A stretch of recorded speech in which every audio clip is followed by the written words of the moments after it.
Hello and welcome to the Inspiring City interview. We are in Shoreditch and overlooking the village underground wall. It's pretty cool, I'm going to say. And with me is Ema Marinova. I've probably got that wrong. She'll correct me in a moment, I'm sure. But she is the curator and founder of the 1963 gallery. Hiya, Ema. Hello.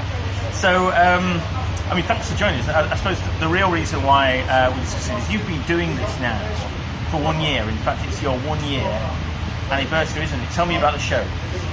About the show. So the show is a celebration of all my relationships with the artists that I worked with for the last 1 year. And before, I thought that I should not concentrate on a certain topic, aesthetical movement, or social issue, or something like this. I thought I should praise my artists and the relationships that we have, and I put everybody together. I put everybody together that I work with, that I want to work with in the future, friends of mine. So it was just a little gathering of everybody. It's a real sort of collaborative thing, isn't it? You've got lots of people in there, and great quality art as well. To say it's a 1 year anniversary, some good stuff in there. I believe so as well. No, it definitely is. It definitely is. And in an unusual location. So in Haggerston, we're not there today. It's sort of an underground basement space, a sort of former industrial space. Tell me about how that location came about. So it's been a long time that I've been looking for a space as such. I wanted to find a space that would reflect the work of my artists. So most of the artists are urban artists. They practice their work outside on the street. So I wanted to first reflect my artists' work. So the fact that they're street artists, I wanted to reflect the dynamics of the city. So we come probably to the point where we were speaking about the idea of a constantly moving gallery. But yeah, I wanted an alternative. I wanted something that would be different. I had my permanent space in Dalston. 4 walls, blank walls. I felt bored, and I think that there is much more to it when it comes to exhibition making, curating. I think the space nowadays is crucial. I think people need to experience not only the artwork, but the space and the artwork together. I think it makes a difference. So yeah. So it's a big difference, though, isn't it? I mean, going from 4 walls. You can curate those walls however you like, and doing that for a good year, and then saying, actually, you know what, I'm going to be a roving gallery now. I'm going to sort of choose different spaces in which to work, depending on the artist. And so it's not only the curation of the walls you've got to worry about, you've got to worry about finding somewhere as well. Exactly. That's a big move, right? Well, I always like to challenge myself, and I think that's the biggest challenge so far. I think people need to see more. I think every time the space needs to fit my artists or artists. So there is more creativity to it. There is more movement, and I think if I can be able to bring something new every time, it's much better. I think it brings something different. So tell me about how you got involved in the gallery scene. So like I said, it's the year anniversary. How did that all come about? So I've been always doing this. It's my full-time job. I just knew I was going to work within the art scene with art. At some point, I decided to be the middleman. And it just happened. I mean, I can't even explain how. Everything happened very organically. I found my space very spontaneously. I decided to open the gallery very spontaneously.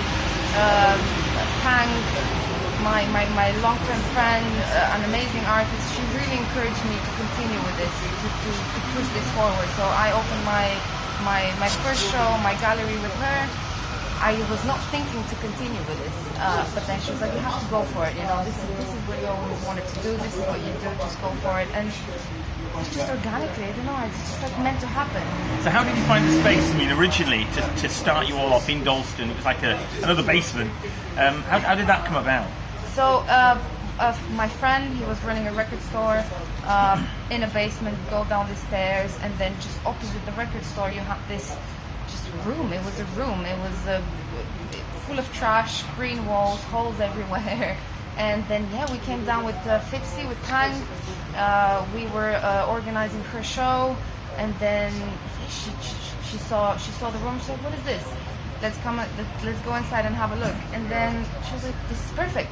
Let's take over this room." And I was like, "Okay, let's do it." And then basically for 3 days, we installed the lighting, we painted it, we cleaned, we just basically transformed this empty, trashy room into a small gallery. And it was thanks to my friend that was running the record store, and he told me just go for it, just take it. And I decided to take it and start the journey. And you did, and that was it. 1963 Gallery was born. Yes. So 1963 Gallery itself, the name is quite unusual. What's behind the name? The 60s are a favorite period of mine regarding arts.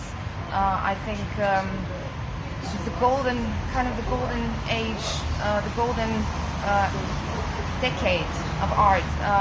It was a lot about liberation. It was a lot about artists liberating themselves after the Second World War, and they were experimenting. They felt free to go forward with their vision, and I think a lot of great art came out from that period of time. So I felt always inspired from the 60s, 50s movements and collectives such as the Situationists, French intellectuals, and this has always been my interest. So I thought, relating to the idea of liberation, I wanted to give my artists some sort of liberation when they work with me. So I want to make them feel comfortable. I want them to trust me. I want them to be free to do what they want. So I thought that would be the perfect name, because it's what inspires me, and it kind of relates to what I want to do. So it reflects that sort of creative period in history, and I suppose, and you said that reflects in the way that you curate the work and you work with the artists. So they have lots of creative control, do they, in terms of how they want to exhibit their work and where they want to exhibit their work? Exactly, yeah. And I think it's of course I'm involved in the process, but I want them to be the starting point. I want them to be free and creative, and no restrictions. See what the noise in the background here. There seems to be a motorcycle ganging past us, something like that. Well, that's great. So Emma, thanks very much. I won't keep you too much longer. That's really interesting to hear about the 1963 gallery, and you're going to be moving around London and probably wherever else with your show. So thanks for talking to us. Thank you very much. Thank you very much for having me.